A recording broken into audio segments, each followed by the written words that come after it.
Hi, John. Hey, Bob. How you doing? Pretty good. This is a little earlier than George and I usually start, but that's a good thing.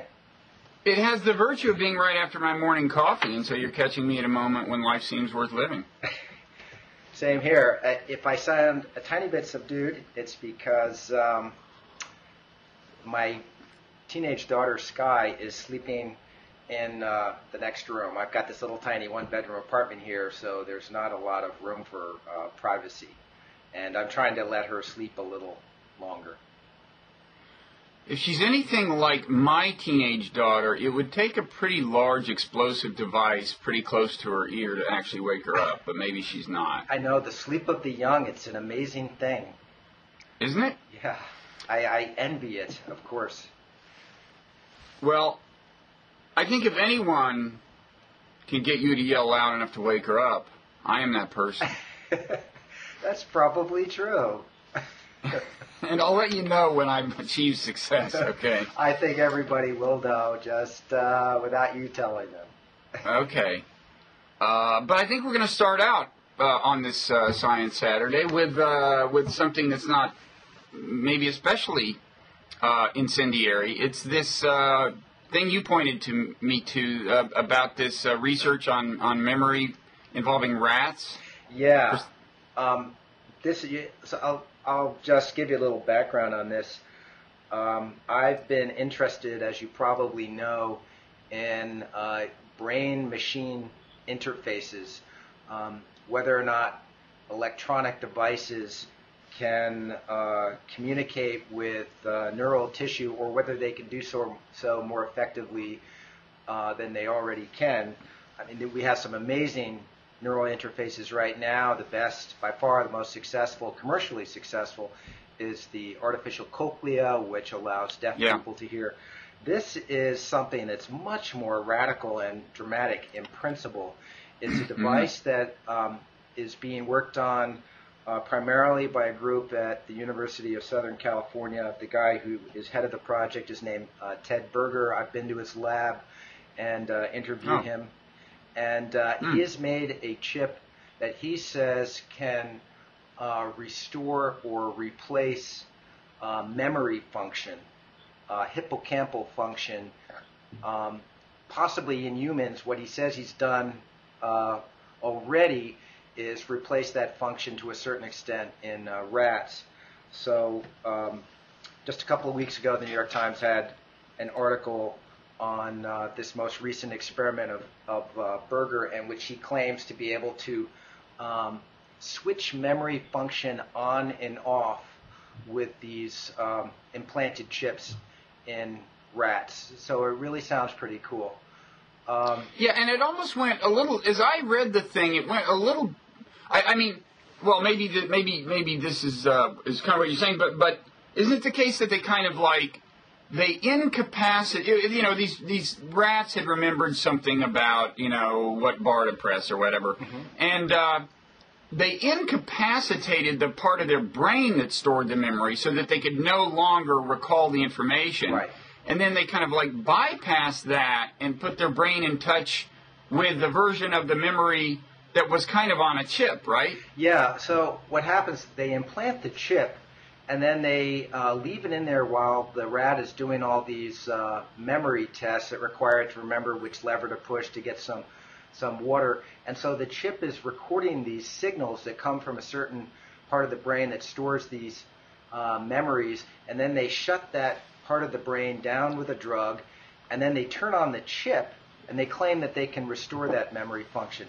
Now, I'm really suspicious of this test, actually. I mean, to be honest, not uncharacteristically, I might add. Well, this is amazing stuff, and real things have happened. You've got quadriplegics who can control computers and televisions and things like that just with implanted chips. Very dramatic stuff. Just by thinking, basically, That's right? By thinking the thought, I want the cursor to move. But, a memory chip would be a whole order of magnitude beyond what's happened before. What bothers me about this experiment is that I can see how, first of all, you're not actually removing the part of the rat's brain that is storing these memories. You're just kind of disabling it with a drug, and then they are turning on the chip, which supposedly is with its own signals, its artificial signals, is restoring the memory. I'm worried that it's actually the electrical stimulation from the chip which is restoring the function, and it has nothing to do... That overrides the incapacitation. Yes, and it has nothing to do with the specific signals.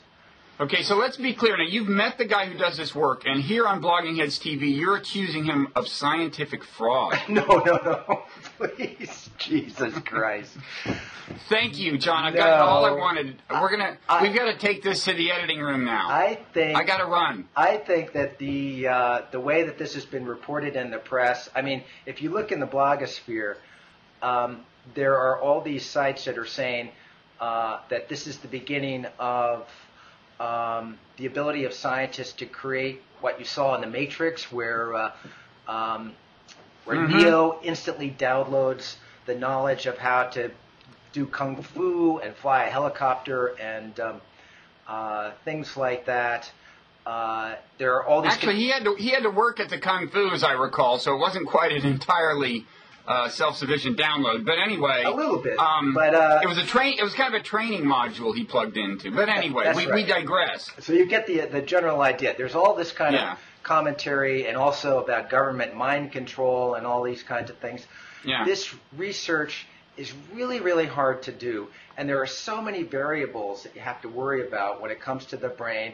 As I said, I'm looking at this, and I think you just have to be skeptical, because if it really is true, it would be so dramatic. And the most important caveat I would have is that just the electrical stimulation of the neural tissue itself is somehow getting that part of the brain to do its thing in spite of being disabled by the drug.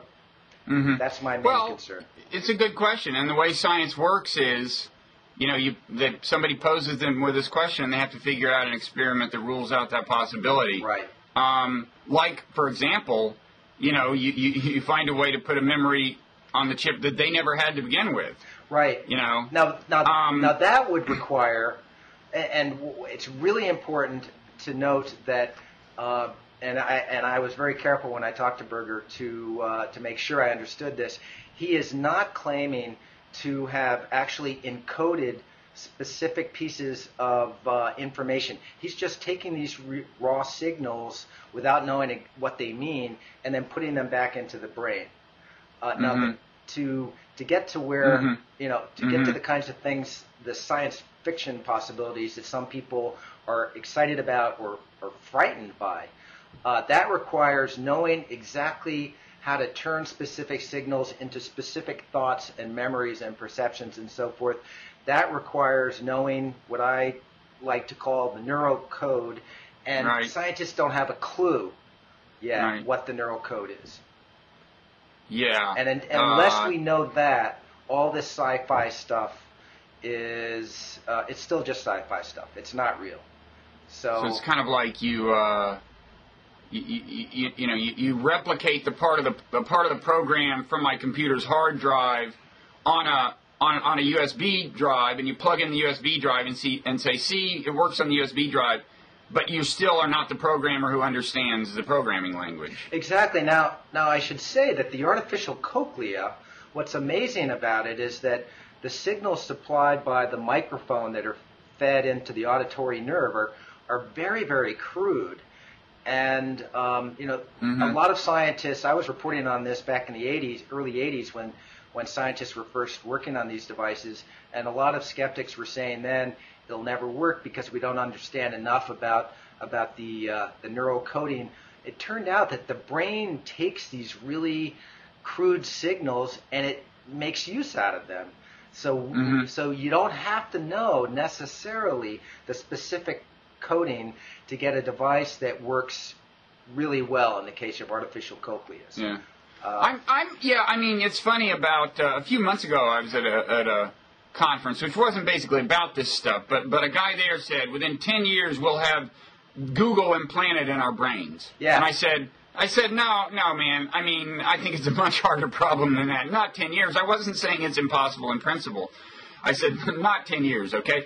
But I got to say, just reading about this and assuming that they can overcome the objection you raised, this has made the whole thing way more vivid to me and made me think about, like, well, the question it raises in my mind, okay, so suppose it is doable in principle, and suppose, like, Google Maps is a good example, right? Like, suppose you could just plug in this thing you didn't know to begin with, you know, the entire road atlas of the East Coast or something. I guess my question, one interesting question that you just can't answer with rats is, does that become part of your consciousness? You know, and like, is it like, you know, when you're driving your car on GPS and the lady says, turn left at whatever, does that start seeming like a thought you're having? Or you know, I mean, that is my question. Yeah. And I feel I will not have the answer within 10 years, but I think, again, that sort of thing requires really knowing the neural code and going back and forth from artificial, electronic, digital coding and neural coding, making them as compatible as the software for PCs and Macintosh. And really, I just cannot emphasize. And then that allows not only these kinds of really amazing augmentations of the brain, but also mind reading, mind control, a lot of the things that really are quite scary and legitimately so. But we are nowhere near, I have seen no sign of this kind of breakthrough in neural coding coming from this sort of research yet. So if you do see one, you will find a reason to be skeptical of it. No, I'll find a reason to be very nervous about who is going to control it. You know, a lot of this research is being... Hey, man, who controls it now? I don't see how this changes stuff so much. I mean, who owns the media? Who, you know... Right. Well, let me just... This is the great hope is that blogging heads will eventually, you know, break the monopoly of the people who are controlling our thoughts. And then I will control the thoughts. No, seriously, Bob, I just have to point out, a lot of this research is funded by the Pentagon. I mean, that's not crazy conspiracy theory. It's just a fact. Well, right, but so is the internet. But they're not controlling the internet. They're not, in a meaningful way. They're not controlling the information that comes to us via the internet. Yeah. But you know, just a little more to be worried about. Far be it from me to strip you of the residue of the late 1960s paranoia. No, listen, you know me. I'm pretty optimistic. I think that humans are fundamentally maybe not decent and good, but capable of recognizing what's in their own best interests and rising above some of their basic instincts. And I think life is going to get better and better. And I think we're in agreement on that, actually, Bob. Oh, I have my doubts. I don't know. I mean, I have my moments of doubt, and sometimes they come one after another, kind of relentlessly. I don't know, but I mean, I will say, in principle, I don't see any reason this is not all doable in principle. And I would say the thing you alluded to earlier, where quadriplegics can think, I want that cursor to move, and it moves. In a certain way, that's even weirder because. That, to me, you know, I had long said, when people said, ooh, mind reading, spooky, crazy, I had always thought, no, it's within the parameters of science. I mean, surely your brain is emanating, anyway, I mean, that to me makes real the fact that in principle, it's not beyond the realm of science that people could perceive one another's thoughts without the help of speech. So, and that... Absolutely. And anything that illustrates that, in a way, is weirder than what we're talking about to most people's way of reckoning, I think. Here's one, so there are different kinds of mind reading. There's sort of a crude version, which would still be really amazingly significant, which would be able to determine just whether you're lying or so forth. Then there's a kind that would allow you to look into the mind of a suspect and see if he was involved in some kind of, or planning some kind of terrorist act and know the specific details of that, be able to decode the information in his brain at that level. I've talked to scientists about this. The problem is that the way information is encoded in every human being is unique to a certain extent. And the only way that you would know, you would be able to read specific thoughts out of a person is if you had that person's cooperation and you could put them in some kind of very high resolution scanning device while you were running through different words, pieces of vocabulary and concepts, and could correlate different patterns of neural activity with specific words, and then you can look at them and read their thoughts. If they're not cooperating with you, you're not going to be able to do that, at least according to, I talked to Richard Anderson, a guy at Caltech, about this, who's really state-of-the-art. I mean, I think much better, more respected than the group at the University of Southern California. And he said that the idea of involuntary, really detailed mind reading, he doesn't see that there's any way to do it. So good old-fashioned torture will still be the default. Well, that's a load off my mind. So this, is not totally unrelated, I would say. Well, let me say, your skepticism about this, I think, is in a way not totally unrelated to your strongly pro-free will position, which you enunciated again last week, and which I wanted to grill you on a little bit. Okay. Okay, or at least clarify your position. Yeah. Okay. I mean, my take on free will is that it's like the idea is intuitively appealing, but not intellectually appealing. By that I mean, intuitively, it feels like we have free will. It feels like we're making choices, right? Okay, but intellectually, I mean, the way we think of behavior in science is kind of that there are two influences, genetic influences and environmental influences. Right. In other words, genetic programs unfold in an environment, and the laws governing what happens in the course of this interaction, in the course of this input turning the genetic algorithm into output, well, it's more complicated than that, because actually the genes build another information processing system, the brain, which itself, though, is governed in principle by the same things, right? It's an algorithm. It's got algorithms. It takes environmental input. But anyway, the whole behavioral control system is, in principle, a bunch of algorithms, and the environment is the input that can in turn shape the algorithm, reshape the algorithm, but still, it's all in principle deterministic. The way a computer program's unfolding is in principle deterministic, right? I mean, yes. So intellectually, if you accept the premise that the only two things there are is the genes and the environment in the first instance, and that they interact with lawful regularity according to scientific laws, it just pretty much follows that everything is in principle predictable, and so I guess there's no free will. It's a determined system, right? No. And here's why. It seems to me that the whole debate over free will has been framed within the concept of the kind of causality that you get in physics and chemistry and non-biological systems. And what all organisms have that strictly physical systems don't have is what you might call degrees of freedom. Wait, what systems do have degrees of freedom? Biological systems.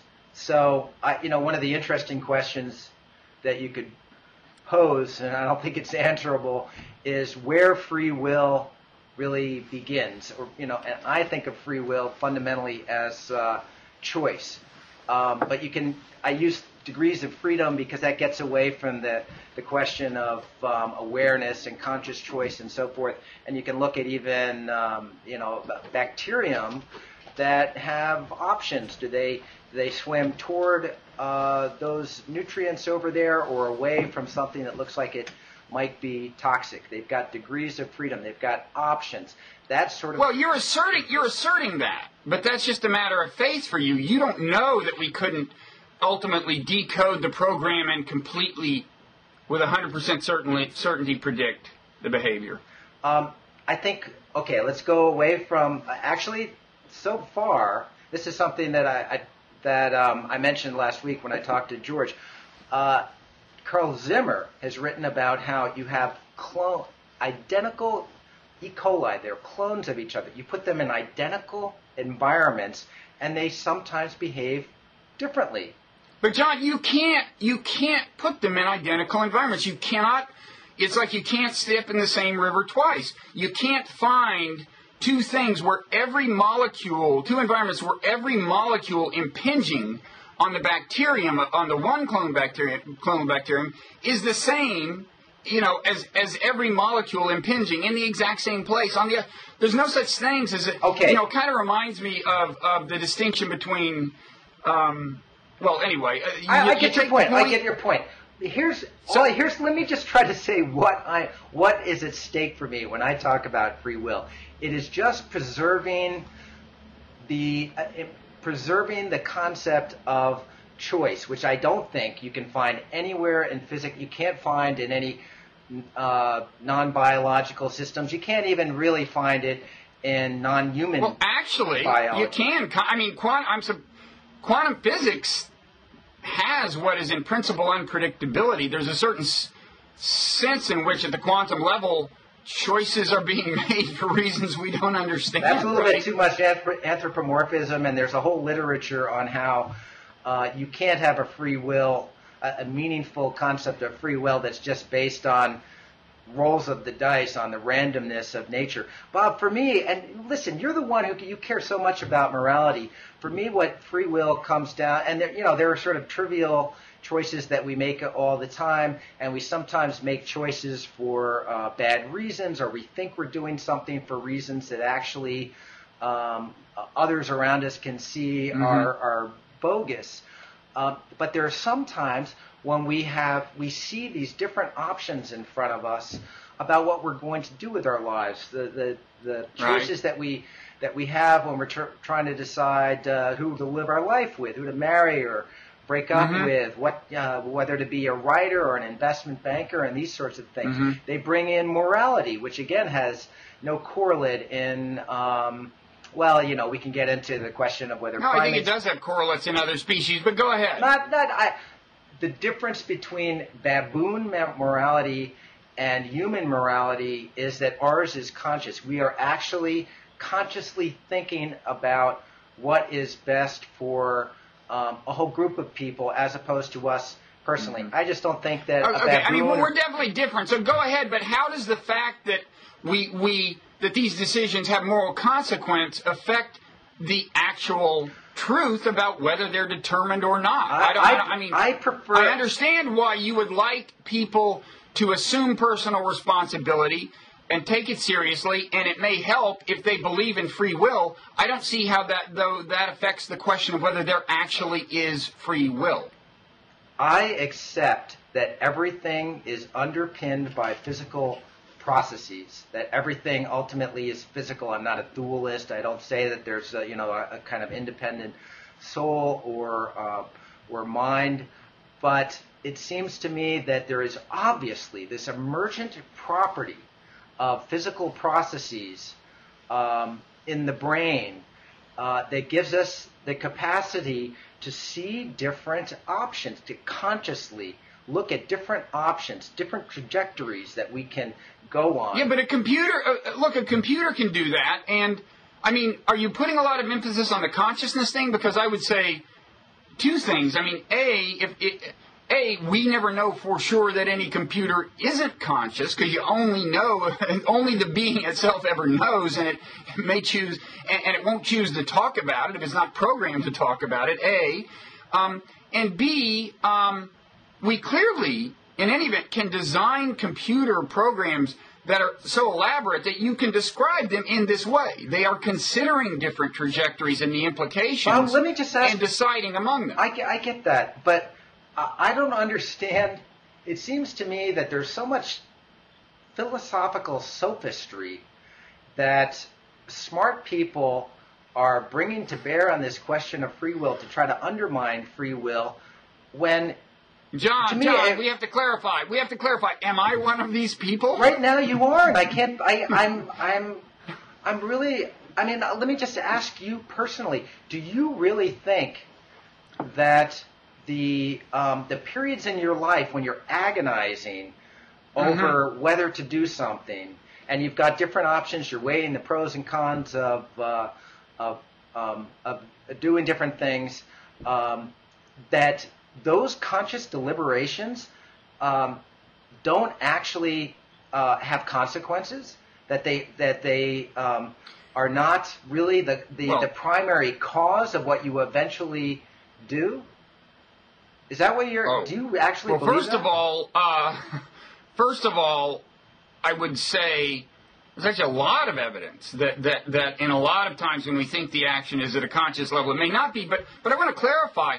I don't have a strong position on free will. What I started off saying is intuitively it seems, enticing to believe in it. On standard intellectual grounds, it's the opposite. The determinism is what seems to make sense to me intellectually. But I would say there's kind of a wild card here that I don't think we should get into right now, which is that consciousness...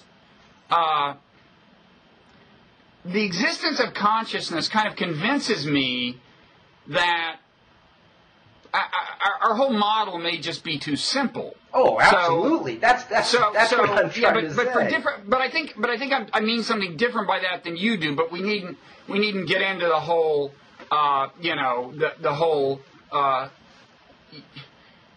that whole question. So anyway, I'm kind of agnostic on free will. I think the whole system may be beyond the comprehension of the human brain. I think that free will, unfortunately, might not be a resolvable question. I think it might always be in the realm of philosophy. But let me try to tell you what's at stake. And by the way, Dan Dennett, I don't always agree with him, but he wrote what I think is a really solid defense of free will, and it's the kind of free will that I'm talking about. That book was so stupid, John. And Freedom that book was so stupid. Let me tell you. It's hilarious that you got seduced by that book because it's ultimately just determinism, and he's playing semantic games to pretend that he's established the existence of a meaningful kind of free will. It's totally meaningless. I completely disagree. And you, John Horgan, got suckered by Dan Dennett. I think you should be hiding your head in shame. Okay, let me try to... Get your face off the camera, man. Let me tell you what I liked about Dennett's book. He really equates... It's called Freedom Evolves, right? We should say. And he equates... Though God knows it doesn't deserve plugging, but go ahead. He equates free will with, as I do, with choice and even with freedom. And the really profound part of what he's saying, and this is one reason why I'm jumping up and down and hammering people who are free will skeptics like Sam Harris and, I don't know, maybe you now, is that free will is not a totally objective phenomena. I mean, there's some people who have said in commenting on this debate over free will, look, it's either there or it's not. It's a scientific question. Let's just investigate it. What Dennett says, and I completely agree, is that free will, or let's just say freedom, is actually a function of things like our knowledge. So we can't really be free. We can't make choices that we're not even aware that we have. As knowledge has grown, as culture has grown, after the emergence of language, which basically gave us culture, then we can start learning about other possibilities in our lives as individuals or socially. And that increases our degrees of freedom. We can also imagine things that haven't even happened yet in human history. This has happened time and again. It's what leads to progress in human affairs. And what scares me about all this sudden skepticism about free will is that, and it's also why I got so excited about defending Stephen Jay Gould and saying that biological determinism is a blight on science.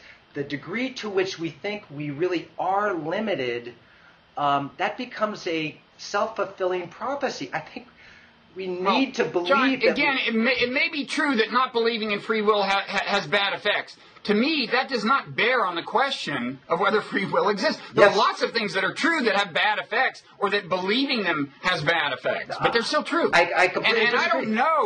I don't know whether this is one of them, but I just wish you wouldn't keep verging off into the dire consequences of not believing in free will. That's not what I'm disputing. I can't help it. That to me, that is what's at stake. I'll make it more specific. But it leads us all to be skeptical of your analysis. If it is so intertwined with your fear of the consequences of you being wrong about this, it makes us wonder. You know, of course it does. In fact, and this is going to lead us to. This is a beautiful segue we should almost seize right now to get into argumentative theory. But let me make one more point.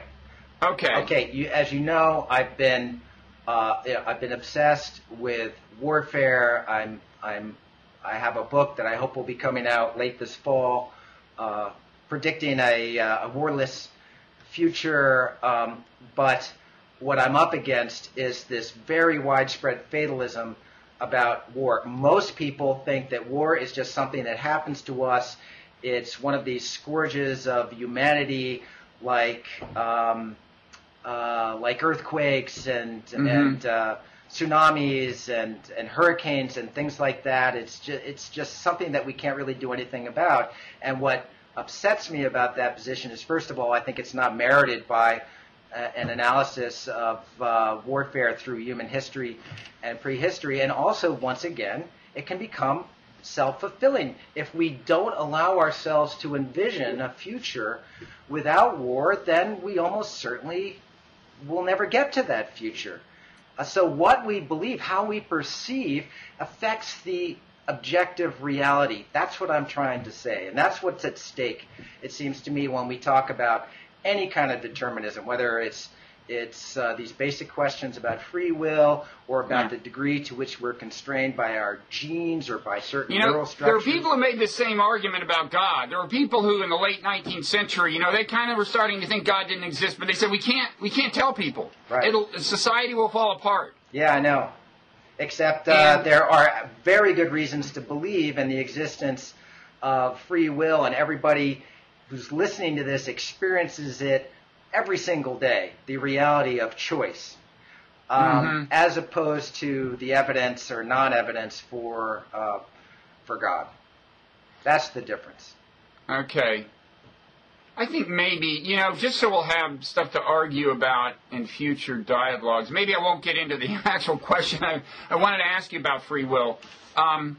Well, there's part of your position I still think needs clarifying, but maybe we should move on because we've been doing this for slightly more than 30 minutes already. Okay, there was a natural segue there about argumentative theory. The idea being that, is that the term? You and George brought my attention to this, you and George Johnson, when I heard you discussing it.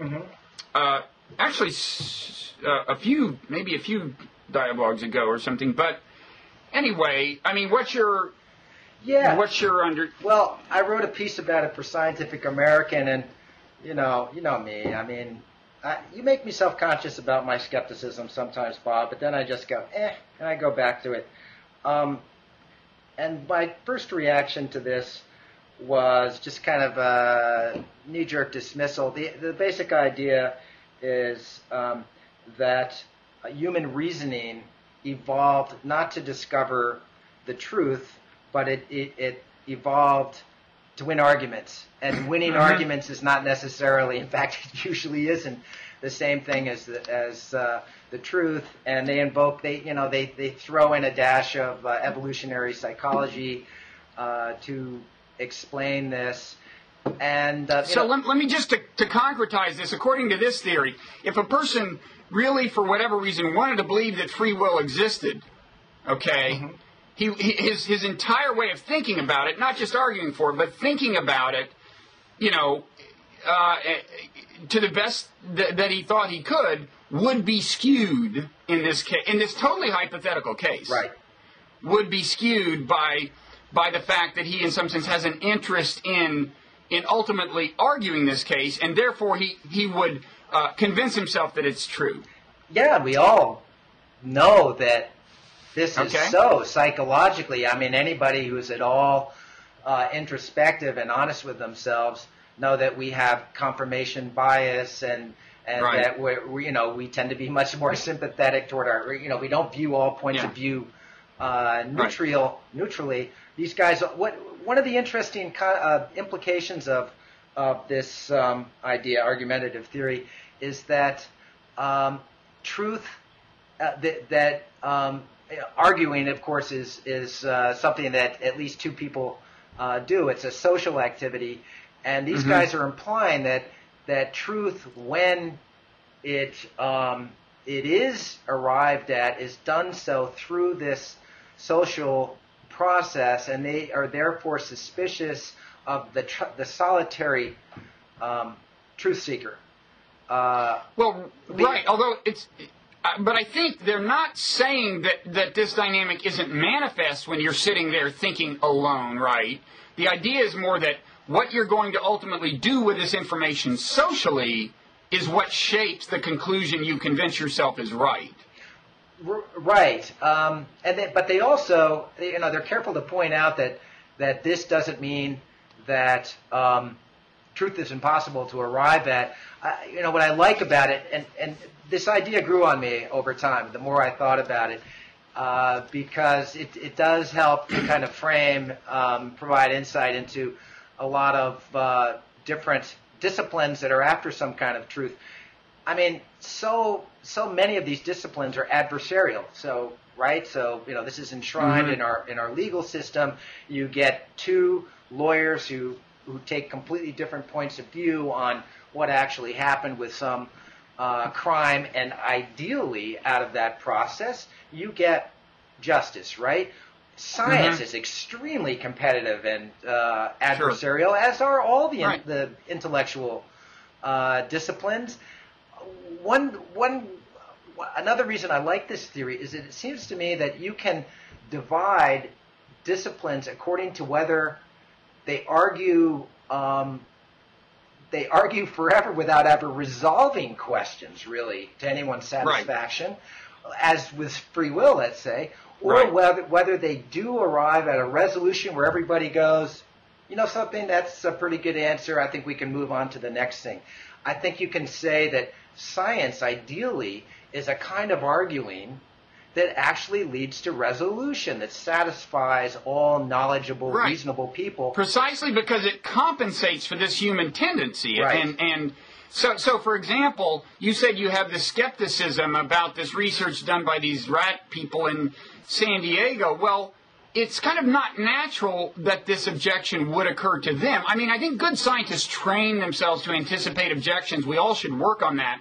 But the natural dynamic, according to this theory, and I think in real life, is that once you've got this theory that's going to make you famous, you're much more in tune with the supporting evidence. You're preparing yourself to make the case. So what science does is like put these egos, each of which is biased in itself, in conflict. Right. And so in the end, the truth, that's the beauty of the system. Right. And now, yeah. Go ahead. Well, I was going to say, science. There's so many other factors that you have to worry about in science now. Have you? This would be a great guy to have on Blogging Heads. Have you heard of the work of this guy named John Ioannidis? He's a statistician who I think is at Stanford now, who has been writing these articles for, 5 or 6 years or so forth, basically demonstrating that most peer-reviewed scientific claims are false, and especially in some fields, and that there is a correlation often between the likelihood that a given claim will be wrong and how much it's cited, how prominent it is, how much attention it gets from journalists. In other words, the more attention it gets, the more likely it is to be wrong. And he says that there are very natural reasons for this to be so, because you get the journals are looking for exciting, dramatic claims. Of course, science journalists like... They're looking for the man bites dog story, Right. but how often does a man actually bite a dog? Right. Right? But what's alarming, though, is that this guy is looking... He's not looking at newspaper coverage of science. He's looking at the peer-reviewed reports. Yeah, but the same dynamic happens, which is just as the way a journalist gets a story on the front page is to say, everything you thought is wrong. Here's this radically counterintuitive, counter-conventional wisdom story. It's the same in science. The way you get attention is not by saying, oh, I did this thing that confirms this thing that this more famous scientist said. Right. You get attention by saying, no, the famous people are wrong. Right. And you also have, in certain fields, a tremendous potential for corruption from money. So obviously, in the case of judging pharmaceutical drugs, that's something that I've talked about on Blogging Heads as well. I think, psychiatry is just hopelessly corrupted now by the money of the pharmaceutical companies. So, but that doesn't mean. I am not a total skeptic. I'm just saying, science is hard, and real, genuine advances, real truth, I believe in it. I'm not a postmodernist, but it is so damn hard, and we definitely need this argumentative process and this competitive adversarial system to make sure that claims are really rigorously tested. Right, and I want to emphasize that when I say for scientists the way to get attention is to attack, the views of the alpha scientists, I want to say the point, I think, of this theory is that it's not necessarily conscious. I mean, it begins with you saying, that alpha getting more attention than me. I'll bet he's actually wrong about this. In other words, you believe, the rivalry with a person leads you to a contrary view that you believe in, but it leads to it in these kind of circuitous, unconscious ways. I think that's an implication of this theory. Something... Oh, sorry, go ahead. No, go ahead. Oh, I was going to say that, I'm sure you've encountered this. There are, these different personalities that you meet in science. I've been so fortunate to meet some of the greatest scientists who ever lived. And it's just fascinating to look at the differences in their personalities. So many great scientists that I've met are extremely egotistical, competitive people. And and you can just see that the part of the fun of science is being smarter than everybody else and proving that you're smarter than everybody else. And there are people you've heard of in general in almost all fields of endeavor. That's true. But there are exceptions. It's just that our myth of the scientist leads us to believe science would be different. Or that art might be different, and that it wouldn't just be the incredibly energetic self-promoters who would get ahead in art. No, it's always the great artists. Well, in all these fields, ambition helps, Well, it does. Having a big ego helps. I just want to point out that the one person who comes to mind as being the most pure scientist I've ever met is Francis Crick. And what made Crick really unusual, and I interviewed him and I saw him interact with other scientists, and I really think that guy did not give a shit whether or not his own ideas would be confirmed by others. He really just wanted to know what the truth is. He wanted to know how nature works. You'd think that would be true of all scientists. It's not. But he wound up paired with a very ambitious and egotistical person, and that's what probably brought him along. Oh, no. Crick is incredibly egotistical. Remember the first line of the Double Helix, the memoir by James Watson, was, "I have never seen Francis Crick in a modest mood." Crick was a very, very self-confident guy who did not suffer fools and could be... Well, but you're saying he did not want fame, or what? No, what he did not... If he had a theory, let's say the 40 Hertz oscillation theory of consciousness, which was something that he was talking a lot about in the 1990s, if you could show his theory was wrong, you have good data, boom, it's gone. He's not going to believe in it for another second if he's really convinced. you'd think, well, all good scientists are going to be like that. It's not so. Most good scientists will bend over backwards to try to preserve a theory that they worked on for a while. They become attached to it.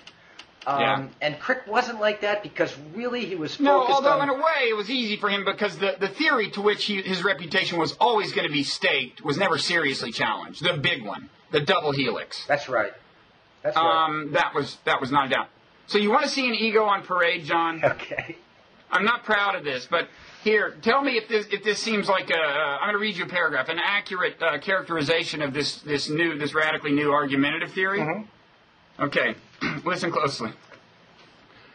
The proposition here is that the human brain is, in large part, a machine for winning arguments, a machine for convincing others that its owner is in the right, and thus a machine for convincing its owner of the same thing. The brain is like a good lawyer. Given any set of interests to defend, it sets about convincing the world of their moral and logical worth, regardless of whether they in fact have any of either. Like a lawyer, the human brain wants victory, not truth. And like a lawyer, it is sometimes more admirable for skill than for virtue. Nice. Now, do you know... Where's that from? Can you guess? What's that? Who wrote that? Me. That's from my 1994 book, The Moral Animal. Yes, John. nice. And I have large sections of it memorized, Bob, but just not that particular passage. Then I go on to talk about confirmation bias as one thing this explains. And, of course, it wasn't original to me either. I mean, I was picking up on something Robert Trivers did, and maybe putting it in a slightly different way. I don't recall whether he brought in the confirmation bias stuff, but in his, he had written, well, I won't quote him, but the point, it's just a way of demonstrating that, well, you're familiar with the dynamic being in science journalism, right? I mean, you keep writing the same stories, right. And, that's our dirty secret, Bob. You're not supposed to tell anybody. No, but I mean, at the sciences, we used to, basically a new research would come along that kind of added some sort of new dimension to something, but it would give you an excuse to rehash the whole, you'd write the big piece about the whole theory that it was part of. Mm-hmm.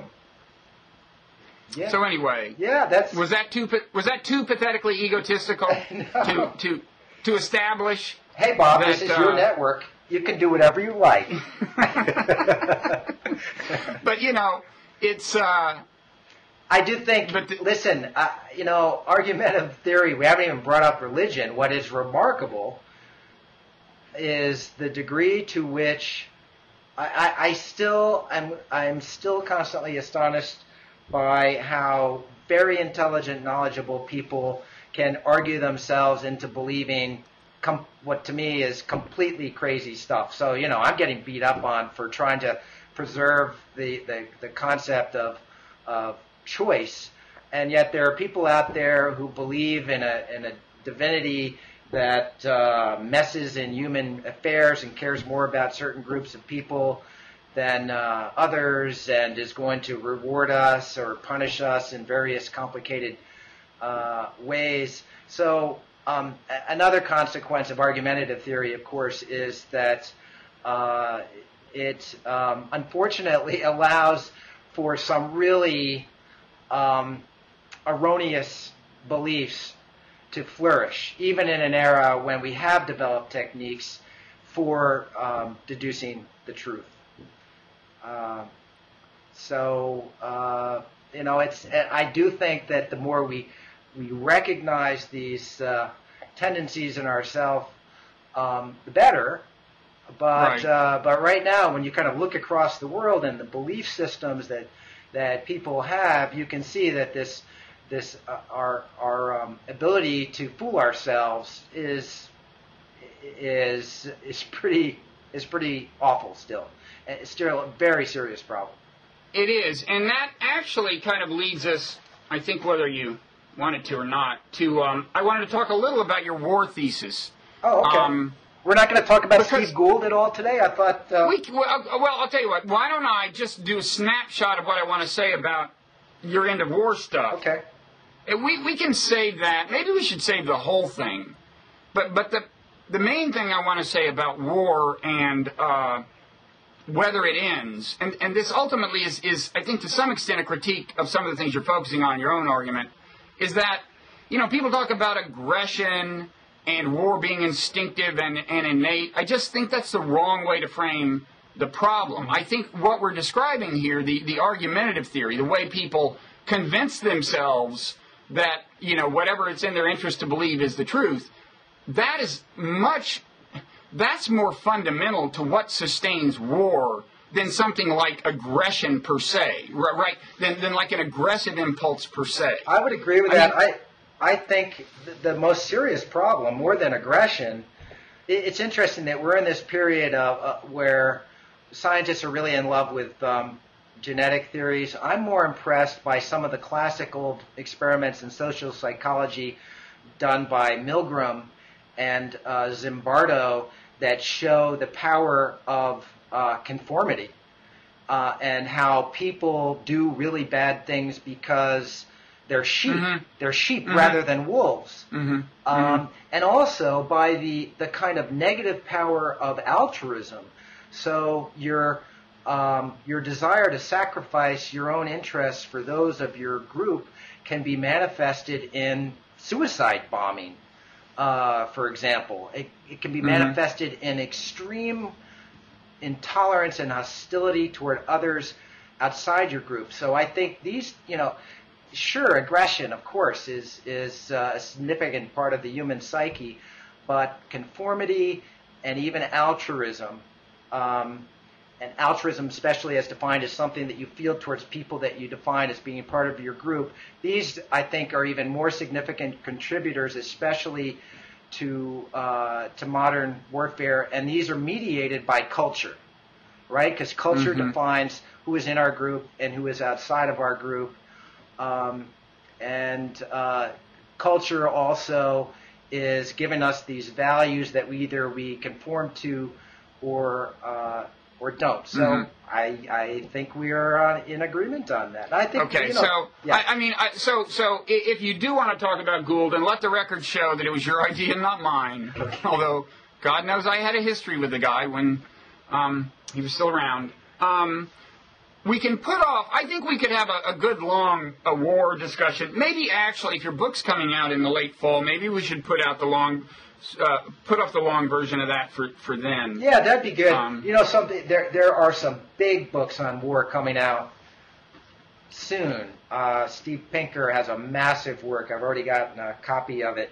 It's like 700 pages or something? I think it's over 800 pages. And there's a very smart political scientist named Joshua Goldstein, who also has a book, I believe, I haven't seen it yet, coming out in September on the decline of war. So it's very much part of the zeitgeist. I'm hoping that my book, because it's really short as compared to these gigantic works of scholarship, will be the preferred summary of the pros and cons of peace and war, and I'll give a nice, succinct vision of our peaceful future. But anyway, your book will definitely be different from Steve's. It's going to overlap in some ways, but we have a really fundamental difference in how we look at war and prehistory. I think so, because so you want to talk about Gould. So apparently, and I actually first learned of this from listening to you and George talk about it, but apparently, because it didn't get all that much attention. I guess there was a story in the Times, but apparently a bunch of scholars have revisited data he used to accuse an earlier scholar of getting things wrong, right? And found that he got stuff wrong, right? And there's some implication that maybe it was kind of consciously fabricated or something. I'm not, but it was in the book The Mismeasure of Man, where he was critiquing the views of what's the guy's name, Morton? Morton, yes. Who had found what differences in cranial capacity between races, or what? Yes. So Morton had a big collection of skulls. He was a physician, kind of an early anthropologist, and this is in the first half of the 19th century, and like a lot of scholars then, he believed that different races might actually have had different origins and might even to a certain extent be different species, and he did these skull measurements to try to provide evidence of that. And so Gould wrote about this, and he didn't remeasure the skulls that Morton had. Gould looked at Morton's raw data and thought that Morton had fudged things, not deliberately, Gould said, in a way that skewed toward his belief that whites and blacks, for example, are really different races. And the conclusion that Morton came up with was that the cranial capacity of the black skeletons was smaller than that of whites. Morton, I don't think himself said this, but his work, as you can imagine, was very eagerly seized on by defenders of slavery, because slavery was still legal when he was doing his research. Oh, it was that far back. Okay. Yeah. Mm-hmm. So 1840s, 1850s in that general period. And yeah, I mean, and so now these guys, and I guess it's a reasonably esteemed group of scientists who have gone back and argued that Gould got stuff wrong, and some of them are saying it must have been conscious, or implying that at least. But I certainly haven't delved into the details. Well, yeah, what's your take on it, just, from what you know? Well, I mean, first of all, I would say, it's funny you said Gould didn't accuse Morton of conscious dishonesty. I remember actually watching a lecture of his where he made that point. He said you can kind of imagine Morton, I think he was using BBs or something to measure the skulls, Morton. He would fill them with BBs. He used seeds in one case, and then he went to lead shot. Okay, so yeah, the equivalent of like little BBs. And I remember him saying, you can imagine Morton kind of thinking, hey, can't we fit one more in here, Right. And in other words, not doing it consciously. Yes. And I think we should give Gould the benefit of that doubt, especially in light of this argumentative theory thing we just discussed, and the fairly substantial evidence that we are not, consciously in touch, except through great effort, with the various biases that shape our investigations into the world. Right. I'm just heroically resisting to share my general views about Stephen Jay Gould here. I'm so proud of myself. It's just so uncharacteristic. He and I crossed swords too. He said, I dealt with him pretty harshly in The End of Science as trying to, pretending to be a revolutionary, coming up with a dramatic new version of evolutionary theory, when he was really at best just kind of tweaking it at the edges, and with punctuated equilibrium and things like that, and just emphasizing the role of randomness, and we even clashed in public right after my book came out, and he was a very nasty arguer himself. I mean, man, he would do anything to win an argument, but I just think what worries me is that people are going to see these attacks on his credibility and reject everything that was in Mismeasure of Man, which I see as a really important book, reminding us of how biology can be harnessed in the service of really awful ideologies. Right. And I just don't think we can be reminded too much of eugenics and Nazism and some of these racist... Right, but that doesn't bear on the question of whether Gould did or did not get this wrong. No, right? It doesn't. I mean, and that's what, when I read your blog post on it, I was prepared to kind of hear an actual defense of Gould in this instance. Right. But it kind of, it's a little like free will in that the argument kind of drifted more into your concerns about the implications of people believing something, about what Gould had done. I guess, rather than the truth about what Gould had done. Listen, I couldn't. It's really the measurements that all I tried to say was that some of the coverage made it sound as though it was an open and shut case. Gould got it wrong. The only question is whether he was deliberate or not, and misreporting some of the data. And I don't think it's that simple. I'd love to see somebody else redo this. It actually has to do with how you average out the size of different skulls, which skulls to include within different categories of different races and so forth. And as far as I could tell from reading the paper by Gould's critics, these questions are actually quite technical and complicated. And I don't think it's open and shut at all. So I don't trust those guys, and I know that one of those authors, at least, has a real personal animus toward Gould. I would just rather see somebody else redo it. We're getting back to the beauty of science. You know, people are driven by their own agendas to believe what they will, question the people they want to question. In this case, somebody with animus toward Gould wants to question Gould, and that's the way I approached Gould's work, because there were so many things about his work that I didn't like, that Right. And the beauty of science is you argue it through, and I would think that, Gould had enough, although a lot of people found him a little, hard to take, he had enough allies who are in academia that if there's a case to be made on his behalf, I would think one of them will take the time, and you wouldn't expect it to have happened yet, but I would think within a few months, one of them will have taken the time to attack this argument. I mean, like it wasn't Niles Eldridge. Is that the name of the guy? Yes. Some guy at the museum of in New York, right? Niles Museum Eldridge of Natural History. at the American Museum of Natural History. Big Gould ally, right? He must have the analytical tools to take this on, right? That's a great idea, Niles. If you're out there, Niles, we yield the stage to you. And the timing's perfect because our time is up. Yes. So this was fun, and it left us with other things to argue about, because our list was not nearly exhausted. No, but we covered a lot of ground, and I'm hoping I'll see you up in Nantucket. We can do some more arguing, bore the hell out of our lady folk up there.